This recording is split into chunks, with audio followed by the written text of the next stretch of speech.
ആൾ പള്ളിയിലെ പാസ്റ്ററാണ്. യേശുവിന്റെ സാരോപദേശങ്ങൾ ശിഷ്യർക്ക് പകർന്നു കൊടുക്കുന്ന ജീവിതം. എന്നാൽ ഇതിനിടവേളകളിൽ യേശുവിന്റെ സാക്ഷാൽ ദാസനായിരിക്കുകയാണ് ഈ യേശുദാസ്. യേശുദാസിന്റെ വീട്ടിലെത്തിയാൽ പിന്നാമ്പുറത്തെ കാഴ്ചകൾ കണ്ടാൽ നാവിൽ മധുരമൂറുന്ന പഴവർഗ്ഗങ്ങൾ. കോവിഡ് കാലത്ത് നട്ട പഴവർഗ്ഗങ്ങളാണ് ഈ വേനലിൽ നിറയെ കായ്ഫലവുമായി നിറഞ്ഞു നിൽക്കുന്നത്. ഒപ്പം വിദേശ ഇനം പഴവർഗ്ഗങ്ങളും. ഒരു വ്യത്യസ്തമായൊരു പാസ്റ്ററിനെ പരിചയപ്പെടാം. സുകേഷ് വെല്ലങ്ങിക്കൊപ്പം ജലീൽ ആനപ്പുറം തയ്യാറാക്കിയ സ്പെഷ്യൽ റിപ്പോർട്ടിലേക്ക്. 2020 കൊറോണ വ്യാപനകാലം വീട്ടിൽ അലസമായിരിക്കുമ്പോൾ യേശുദാസിനൊരു ബുദ്ധി ഉദിച്ചു. വീടിന് പിന്നിലെ 4 സെന്റ് സ്ഥലം വെറുതെ കിടക്കുന്നു. കോവിഡിന് വിദേശ പഴങ്ങൾ മികച്ച പ്രതിരോധമാണത്രേ. എങ്കിൽ പിന്നെ എന്തുകൊണ്ട് കടയിൽ ചെല്ലാതെ സ്വന്തം വീട്ടുവളപ്പിൽ തന്നെ അവ ഉണ്ടാക്കിക്കൂടാ? പതുക്കെ പതുക്കെയായി ചെടികൾ വാങ്ങി നട്ടു. തൈകളിൽ വെള്ളവും വളവും നൽകിയതോടെ അവ തഴച്ചു വളരാൻ തുടങ്ങി. കോവിഡ് സമയത്ത് വെറുതെ ഇരുന്ന് സമയം കളയണ്ടെന്ന് പറഞ്ഞ് ചെടികളിലേക്ക് തിരിഞ്ഞു. മുന്തിരി ആദ്യം നട്ടു.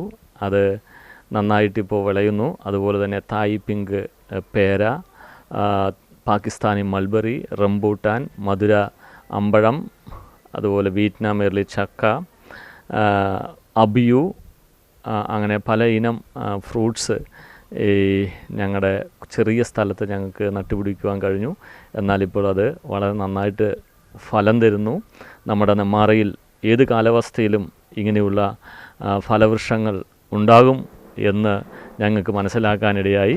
നമ്മളിതൊരു പരീക്ഷണാർത്ഥമാണ് നമ്മൾ ഓരോ തൈകൾ ഇവിടെ വെച്ച് പിടിപ്പിച്ചത്. നിശ്ചയമായിട്ടും അത് നമുക്ക് വീട്ടാവശ്യത്തിന് ആവശ്യമായിട്ടുള്ള എല്ലാ പഴവർഗ്ഗങ്ങളും നമുക്ക് കിട്ടുന്നുണ്ട്. ഇവിടെ വരുന്നവർക്കും അത് ഉണ്ടാകുന്ന സമയത്ത് നമുക്ക് ഷെയർ ചെയ്യാൻ പറ്റുന്നുണ്ട്. അതുകൊണ്ട് തന്നെ നമുക്ക് എല്ലാവർക്കും എല്ലാ വീടുകളിലും നമുക്ക് ഇപ്രകാരമുള്ള വിദേശ ഇനം പഴച്ചെടികൾ വെച്ച് നമ്മുടെ നെന്മാറ മണ്ണിൽ വിളയിക്കുവാൻ കഴിയും. മുന്തിരി, ചാമ്പ, സപ്പോട്ട, റംബൂട്ടാൻ, അബിയു, മധുര അമ്പഴം, കരിമ്പെന്ന് വേണ്ട നാവിന് രുചിയൂർന്ന എല്ലാ ഇനം പഴങ്ങളും ഇവിടെയുണ്ട്. നെന്മാറ ആളുവശ്ശേരി നിലമ്പതിയിലാണ് ഈ വേറിട്ട ഹരിത കാഴ്ച ഒരുക്കിയിരിക്കുന്നത്. സാധാരണ വിളവെടുക്കുന്നത് അത് പൂത്ത് കായുണ്ടാകുന്ന 3 മാസ കാലാവധിയാണ് ഇതിനുള്ളത്. ഇത് കറുത്ത മുന്തിരിയാണ്. ഇപ്പോൾ അത് പച്ച കളറായിട്ട് മൂത്ത് വരുന്നേ ഉള്ളൂ. ഇവിടെ ഈ മുന്തിരിയെല്ലാം ഇതിൻ്റെ യഥാർത്ഥ അവകാശികളെന്ന് പറയുന്നത് അണ്ണാനും കിളികളൊക്കെയാണ്. അത് പഴുക്കുന്ന സമയത്ത് ധാരാളം കിളികളും അണ്ണാനും മറ്റ് പക്ഷികളൊക്കെ വരും. അതിനുശേഷം നമുക്ക് ആവശ്യത്തിനുള്ളതും കിട്ടും.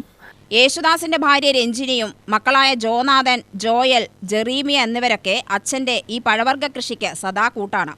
കോവിഡിൻ്റെ സമയത്താണ് ചേട്ടൻ ഇങ്ങനെ ഇതുപോലൊരു പരീക്ഷണാർത്ഥം തുടങ്ങിയത്.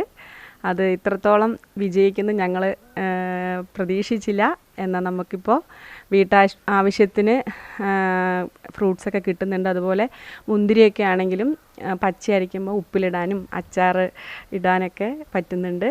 അങ്ങനെ നമുക്ക് നമ്മുടെ കുട്ടികൾക്കൊക്കെ നല്ല ശുദ്ധമായ ഫ്രൂട്ട്സ് നമ്മുടെ വീട്ടിൽ തന്നെ, ചെറിയൊരു സ്ഥലത്താണ് ഞങ്ങളിത് തുടങ്ങിയത്, നമുക്കത് ചെയ്യാൻ പറ്റുന്നുണ്ട്. അപ്പോൾ നെന്മാറയിൽ ഇതുപോലെ ചെറിയൊരു സംരംഭമായി ഞങ്ങൾ തുടങ്ങി.